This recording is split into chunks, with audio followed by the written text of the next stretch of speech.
Chapter 15. For 2 solid weeks, Jeff tiptoed around the wisdom of his friend's words. Thankfully, Lisa hadn't been privy to that conversation. It was enough that he could hear the deeper questions she didn't ask every time they talked about his work. If she knew the rest of the story? He pushed that away as he arched his body up off of the weight bench and let it down again. How could he explain the unexplainable, like the incomprehensible fact that it had been he who was left when the smoke had cleared, or that the one person he had never been able to connect with would be the only one left in his small, small world? How could he explain all the nights spent listening for any hint of trouble? A door squeak, a faraway wail, a crack, a pop, the slightest off-kilter sound. How could he tell her about all the nights he had gotten up 3 and 4 times to check the water heater when he thought he'd smelled something strange in the air? No one knew about those nights, and no one ever would. It was his silent vigil, the one he had signed on for the moment he hadn't thought past where he'd thrown those rags. "Stop it, Taylor," he commanded himself as he pulled the barbell off the floor. "You're going to make yourself crazy." Once, twice, he pulled the weight up. It's in the past. Let it stay there. Numbers flowed over numbers until he lost count of them all. It has nothing to do with now. Nothing. Don't let it start again. Please, don't let it start again. When the clock wound around to 7 and he hadn't called, Lisa's worry system jumped to attention. Trying not to think about the reasons he wouldn't have called, she dialed the phone and tapped the pencil 12 times before her panic was assuaged. "Hello?" "Well, I was afraid you dropped off the edge," she said, laughing at her own melodramatic imagination. "Nope, not quite. Just doing some reps. I've been slacking too much recently." Bringing supper to poor malnourished souls instead of working out? What were you thinking? She leaned back in her chair and kicked her shoes off under the desk, liking the fact that she had the whole office to herself. You really need to get your priorities straight, you know that? It was at that moment that she heard the unmistakable snap of the front door. Strange, she thought, sitting up. Sherry usually locked that on her way out. "You make it hard to keep anything straight," Jeff said lightly, although Lisa barely heard the statement over the pounding of her heart. "Yeah," she said, breathing the word as she strained to hear into the outer office. The first rap on her door sent a gasp right through her as she scrambled for her shoes and her jacket simultaneously. "Lisa?" the voice said on the other side of the door. "Are you here?" Yeah, just a minute," she called, pulling, buttoning, and fixing as fast as her shaking hands would possibly move. "What's wrong?" Jeff asked in her ear. "Somebody's here," Lisa said as the door creaked open and the black hole of helplessness opened up at her feet. "Tucker, hi." "I thought that was your light," Tucker said smoothly as he stood right in the middle of her one and only way out. "Tucker, what's he doing there?" Jeff asked. "It's almost 7 o'clock. "Listen," she said into the phone, forcing her voice to remain calm. "I have to go. I'll call you later." "Are you—" "I've got to go. Bye." And she hung up. It took Jeff less than 2 seconds to make the decision, grab a shirt and his keys, and be out the door. The fact that he was still in his sweats didn't register. Tucker Cordell didn't take no for an answer, and sooner or later she was going to run out of excuses to put him off. Unless... God, I'm going to need some wings here. Lisa cleared her throat and sat up straighter as she worked the last button closed on her jacket. "Our office closed at 5, she said, "and Sherry didn't mention you were coming." "Sherry didn't know," Tucker said, closing the door behind him. "Oh," Lisa said, fighting to decide if he was indeed here for the reason that kept creeping through her mind, or if his visit was somehow innocuous and overreacting would do nothing more than humiliate her. "You mind if I—" Tucker indicated the chair. She barely nodded as she folded her hands on the desk. Is there something I can help you with?" I thought you should know that grandfather's not doing well, Tucker said, ducking his head on the statement. He had a slight heart attack last night. The understanding that she was in fact the stupidest person on the earth cascaded on her. Oh, I'm sorry. Is everything all right? They think he's going to be all right, but while he's recuperating, the board has decided that the officers are going to have to take a more active role in running the business. That sounds reasonable. Yeah, well, I was put in charge of this whole conference idea, Tucker said, and the tone in his voice shifted slightly. Look, I'll be straight with you. I was never a big fan of the plan in the first place. I mean, a leadership conference for non-leaders doesn't make much sense to me, you know? The world stopped as Lisa forced air into her lungs. I thought it made a lot of sense. Well, unfortunately, what you think doesn't matter all that much. Fear snaked through her. What are you saying? Tucker shrugged as though the whole question was of no consequence to him. Just that I don't see the point of committing valuable time and resources to a project that I don't think is in the best interest of the company to begin with. Valuable rationality was scattering, but I waived all but a small deposit to get this account, and I've put hours and hours into this thing already. I know. It's unfortunate timing, but some things just can't be helped. Breath and sanity failed her. You can't be serious. I can, and I am. So, unless you can say something to change my mind... The sentence drifted into nothingness as she tried to force words that weren't screaming obscenities to get all the way to her lips. Finally, Tucker nodded. That's what I thought. I think I've heard all I needed to hear. He swung up and out of the chair. Is this because I won't go out with you? She finally asked, searching the injustice surrounding her for the answer she already knew. Tucker turned back and shrugged as if the whole thing meant nothing to him. You made a decision, he said, and his voice was as cold as ice. And now I am making mine. And if I would have gone along with your little idea, that would have made a difference?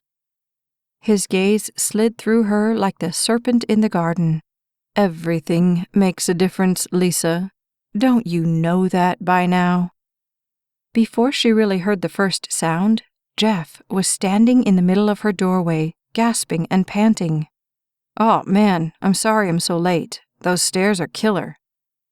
The surprise in her eyes was no match for that in Tucker's. I got caught in traffic. You know, I really hate downtown sometimes, Jeff said in one continuous stream of words. He recovered with remarkable speed. Then he seemed to notice Tucker, whose smooth exterior had shattered with the astonishment.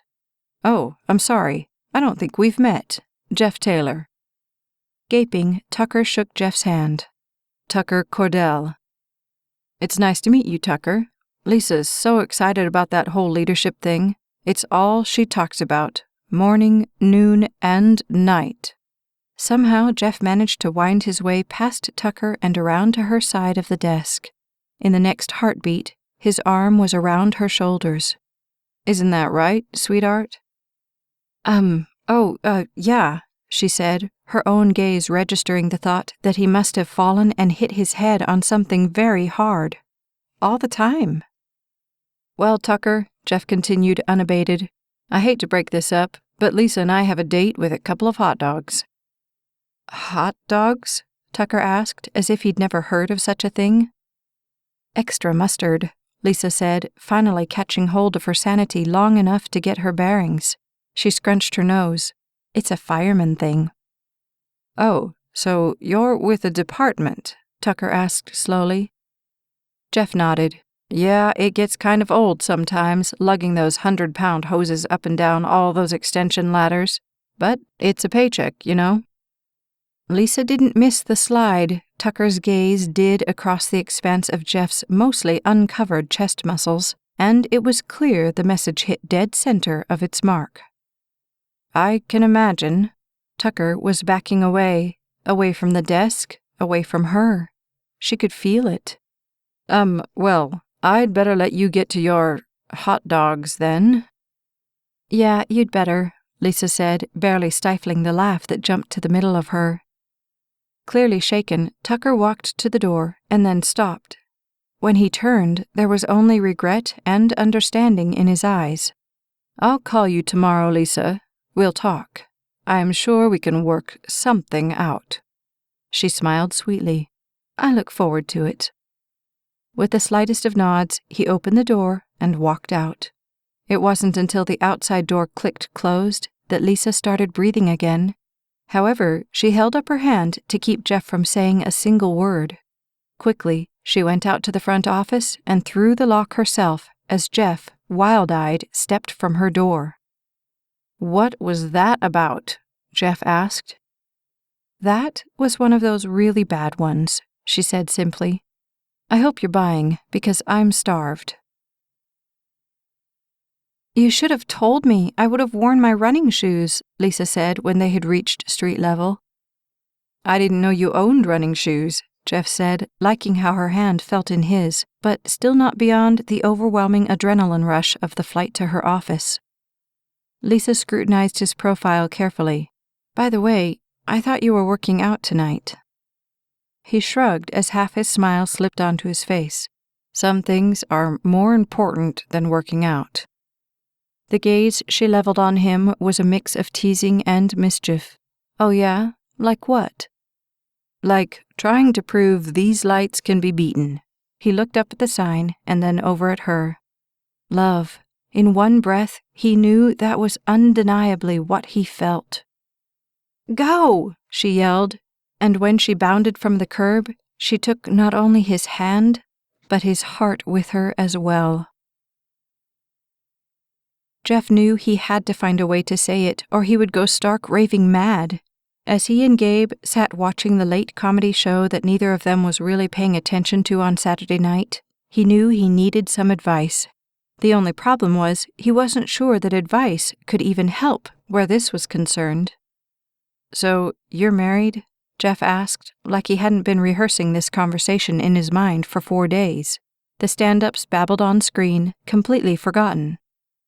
6 years. Gabe reached for the remote and turned the television down. "Must be hard, being married and being with the department and all." Gabe shrugged. "Neither was an option for me, so I wouldn't know." That Jeff understood. She must be pretty special, your wife. "Ashley? Yeah, she's the best." "And she doesn't mind all the long hours and stuff?" "I wouldn't say that she doesn't mind. She's just accepted that this is what I want to do. And the rest? Well, we figure we'll let God take care of that." Jeff sat, searching for a way to phrase the next question. "So, how'd you know she was the one?" "Ah," Gabe said, lifting his goateed chin knowingly. "I see where this is going." "Where?" "I knew when you and Lisa went to the fireman's ball, this would be coming sooner or later." "What? I didn't say—" However, the end of that statement was cut in half by the blare of the station alarm. "Mutual assistance requested at 1601 Richland Avenue." "Oops, hang on to that thought," Gabe said as they both jumped to their feet and headed for the pole. "Duty calls." The scene was semi-organized chaos when their truck joined the others already surrounding the apartment complex that loomed in the night sky over them. Firefighters, police, and paramedics rushed in all directions at once around the base of the building. Tanks on and masks in hand, they each left their ID tag on the dash as they jumped out. A rumble sounded above them, accompanied in the next second by the sound of shattering glass. Running even as he looked up, Jeff saw the flames shoot out 10 or so stories up. The tinkling of the glass clinked down against the sidewalk around him. "Bagby Station reporting," Gabe said for the 6 of them as they approached the command center. "We need more hoses up on 12. Go up the right wing stairs. We've got to get that smoke contained if we're going to get anyone above that thing out." "Got it," Gabe said before leading the charge back to the truck, where they each grabbed several lengths of hose. "Go, go, go!" someone yelled from one side as people from the building raced out past them. Through the commotion, Jeff heard the distinct sound of a hand slapping the side of a nearby ambulance, which sprang to life and began picking its way through the emergency vehicles choking the street. How many people had already gotten out? More importantly, how many were still above those flames? God, please be with us. We're going to need all the help you can give us with this one. From the first floor to the 10th, they had to fight traffic. People, some holding small children, some old, some young, all with that look of bewildered panic etched on their faces, filed down the stairs to the left. Stay right and keep climbing, Jeff told himself, wishing he could calm the terror in every eye he passed. However, at the 10th floor, the mass of people slowed and then stopped altogether. Jeff hoped the other stairwell was jam-packed to overflowing with people coming down from above, because not a single solitary soul was coming down this one. The smoke, gray and menacing, caused them to have to stop on the 10th floor to put on their masks. Then, through the growing smoke, they proceeded up, and for the first time, Jeff noticed the slippery stairs. At least the sprinklers were going to give them some help. However, the smoke pouring out of the 11th floor door was like a blinding blanket that only got worse the higher they went. Anyone that ventured into it without a mask and air would surely succumb before they got below it.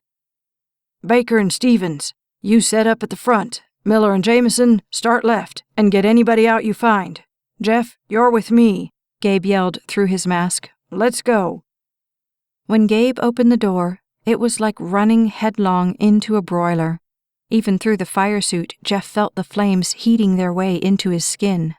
They entered a hallway pockmarked with blazing carpet as pieces of flaming ceiling dropped like rain from above. It was then that Jeff noticed the absence of water accompanying the downpour.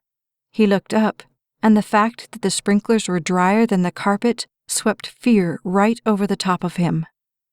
He didn't have time for fear, though, so he picked his way behind Gabe through the flames to the wall on the far end of the hallway, leaving the others to their tasks. 14 minutes and counting before the air ran out.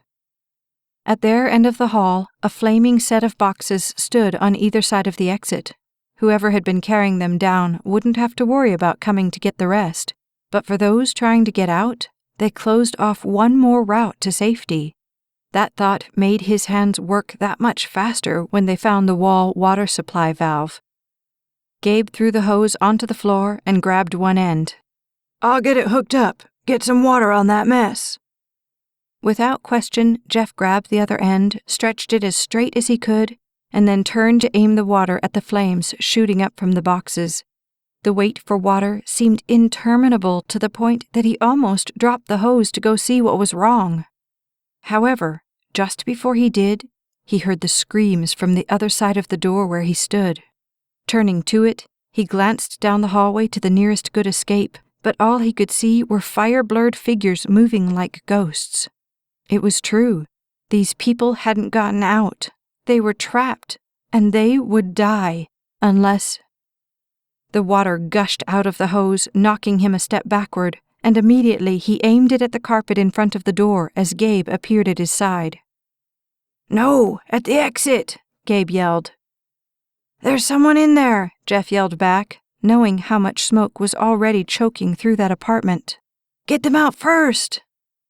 The 2 feet in front of the door cleared, and Gabe rushed past Jeff.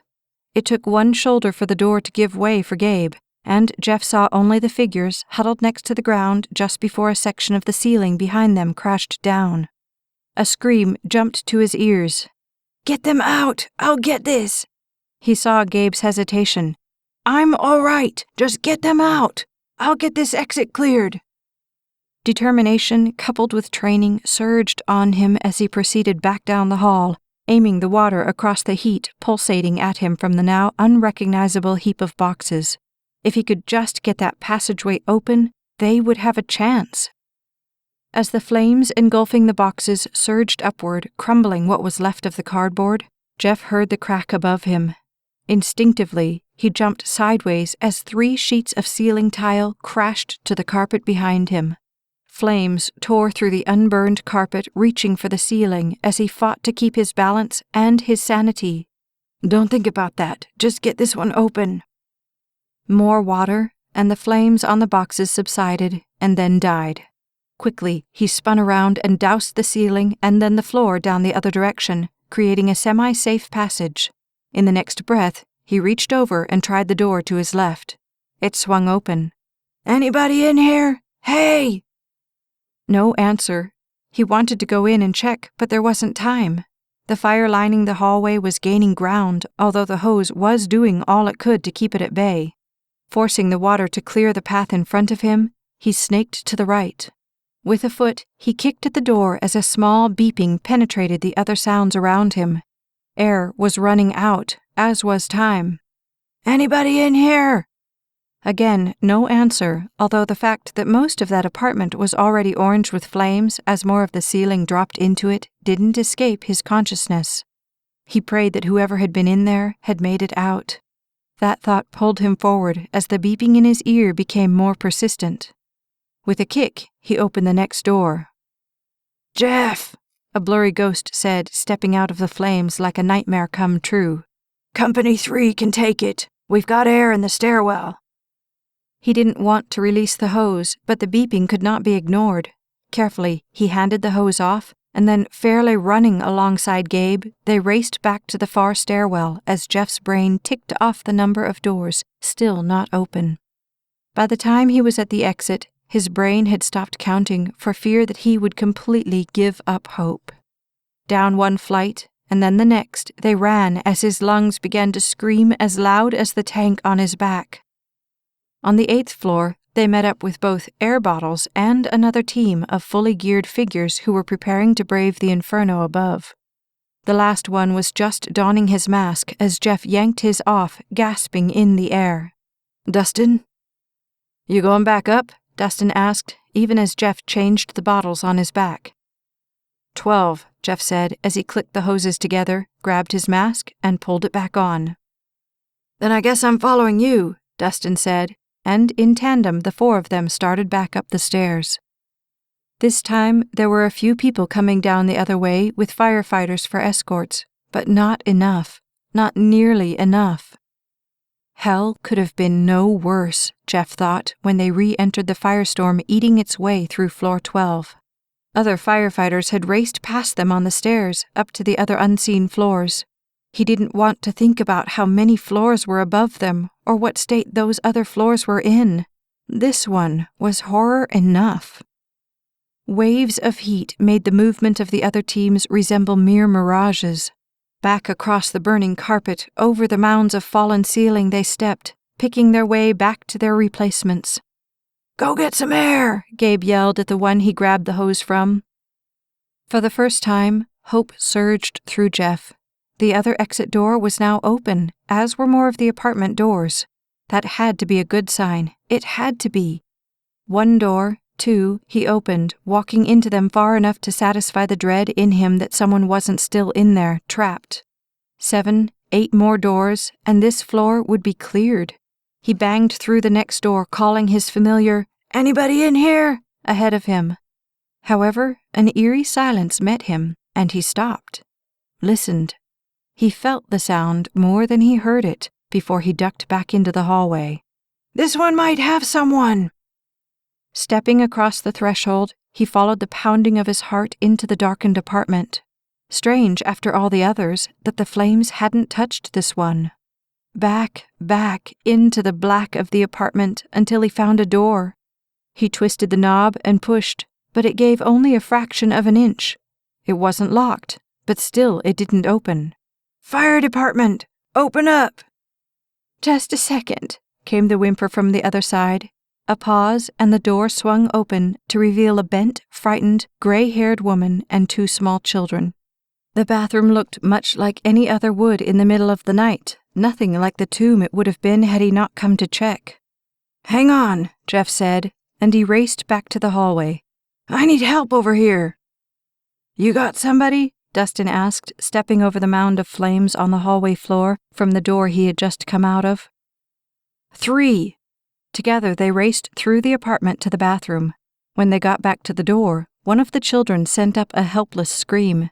It was a sound destined to be etched in the center of Jeff's soul forever. "No, no, sweetheart, it's okay. We're going to get you out."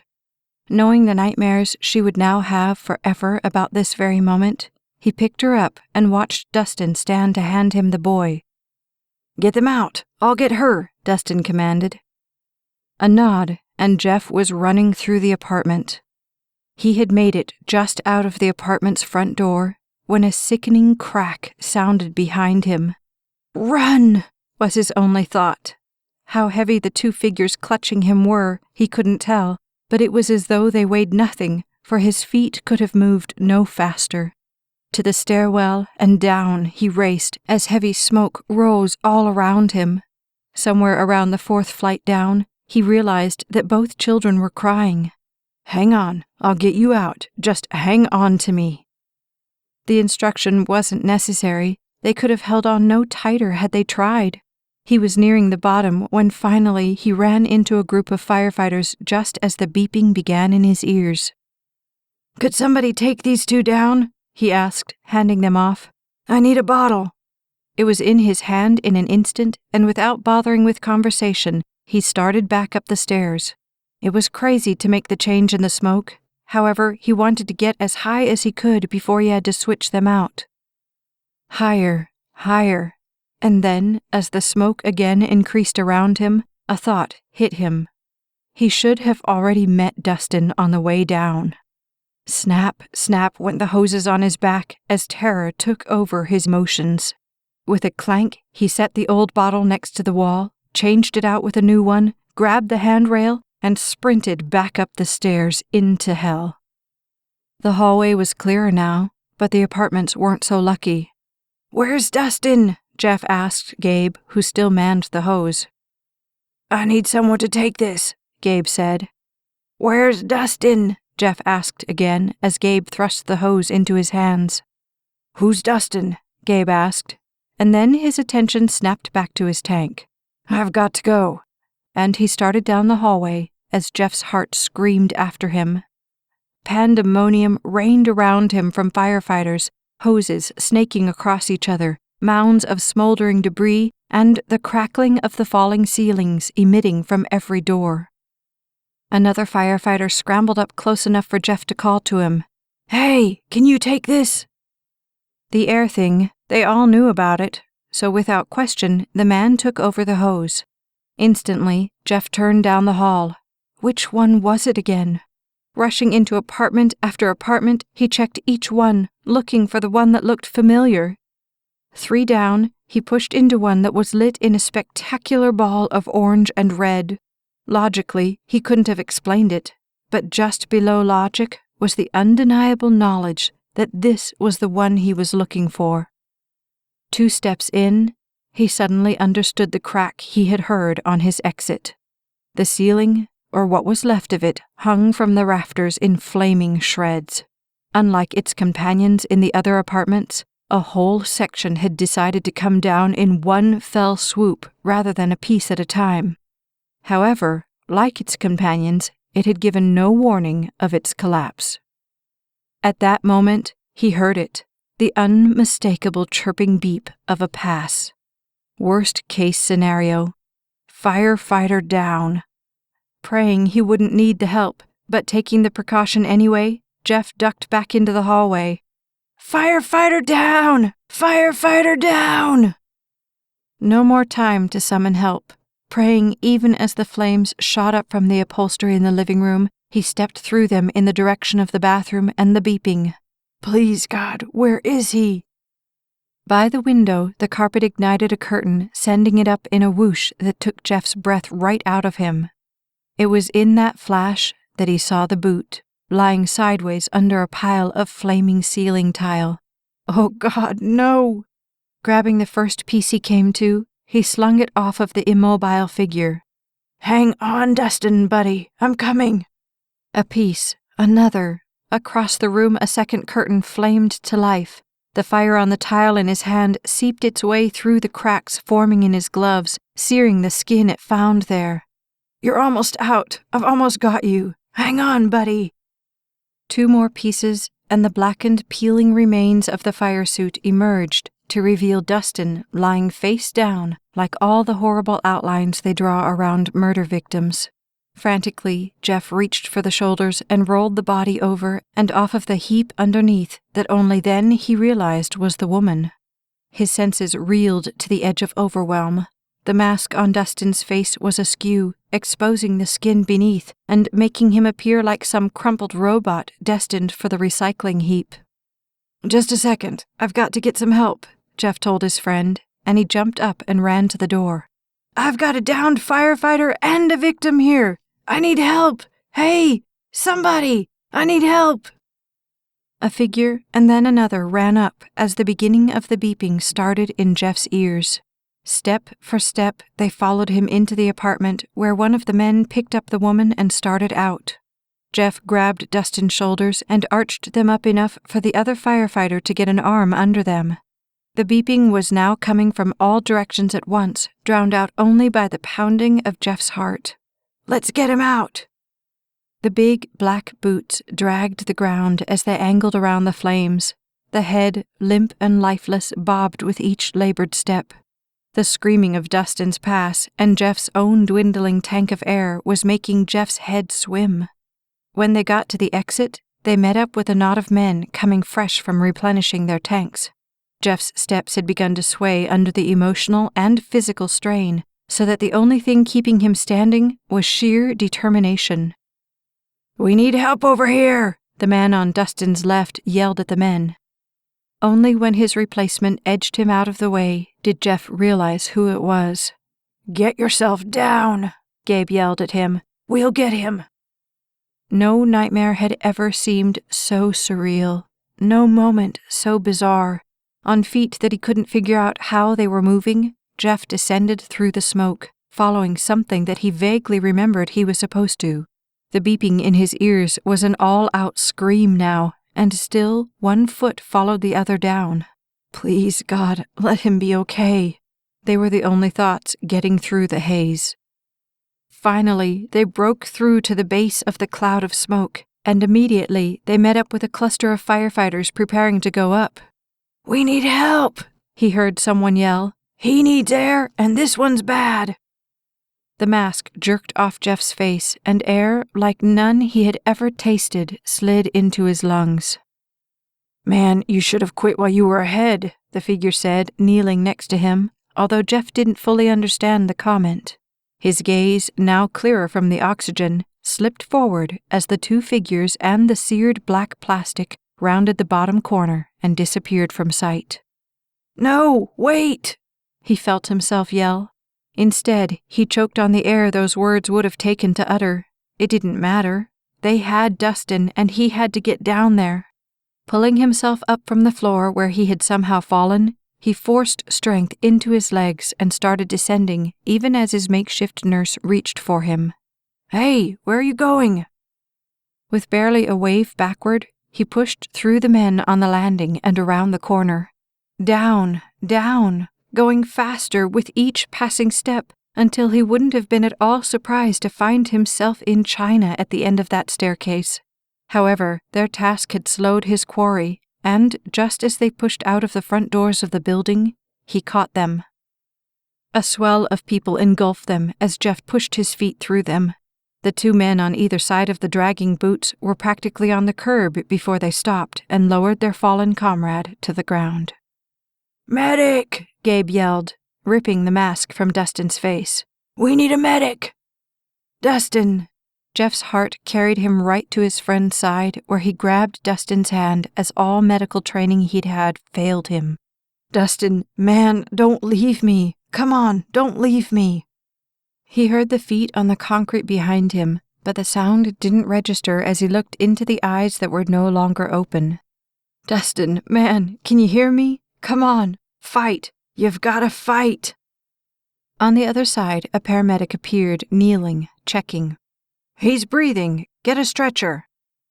"There isn't one," someone behind Jeff said. Then find one, the first paramedic yelled. Sir, you're going to have to give us some room. Sir? But nothing was making any sense anymore. Only those closed eyes and memories he couldn't fully remember. Jeff. A hand cupped over his shoulder. Jeff, they need to work. It made sense that he should stand. The only problem was he couldn't. He simply couldn't back up and leave his friend. Dustin, man, please say something. Come on, please. Jeff. Fingers on both sides of him pulled him backward. Jeff, come on. Let them work. As he was pulled away, he felt Dustin's hand drop from his to the hard concrete, and his whole being screamed in a gut-wrenching howl. No, Dustin! He fought them off, trying to get back to that hand. No, please, let me go. He needs me. Hey, the paramedic standing only inches from Jeff's struggling frame said, and only then did Jeff recognize him. AJ. Listen to me. We'll take care of him. We'll do everything we can, but you've got to back off. An entire conversation, quick but spirit-squelching, passed between them, and then Jeff nodded. I promise we'll do everything we can, AJ said, gazing right through Jeff. I promise. One set of hands dropped from him as Jeff watched AJ turn and kneel over the charred heap on the sidewalk. It's going to be okay, Gabe said slowly. Dry tears slid down Jeff's face. He could feel them, although no one else could see them. They felt like they had been there forever.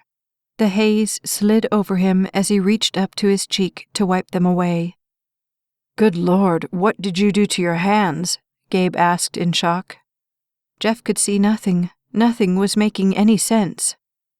Hey, could I get an EMT over here? Gabe yelled, dragging Jeff from the spot and over to an ambulance. We've got a burn. What's the problem? A young lady asked, jumping from the back of one ambulance. Gabe turned Jeff's hands over. The EMT recoiled. Geez, don't you know those gloves aren't foolproof? Here, let me get the stuff. Gently, Gabe sat Jeff down on the ambulance bumper, clearly afraid his friend might end up on the asphalt if he didn't. God, man, don't you know when to quit? I think we're going to have to cut the gloves off, the EMT said, jumping out and landing right at Jeff's side. I'll patch you up as best I can, but I think you need to go to the hospital to get these taken care of. The ambulance? Gabe asked. She shook her head as she pulled out a monstrous pair of scissors. Badly injured only. Could he ride up front with someone going? If you can talk them into it, she said with a shrug. Hang on, okay? Gabe said, clapping a hand on Jeff's shoulder. I'll get you a ride. This has been To Protect and Serve, Volume 1 of the Courage series. Written by Staci Stallings, narrated by Becky Dowdy. Copyright 2012 by Staci Stallings. Production copyright 2014 by Staci Stallings. This has been a Braveheart Audiobooks production. You don't want to miss what comes next. Like and subscribe to the Staci Stallings YouTube channel so you never miss a second of the story.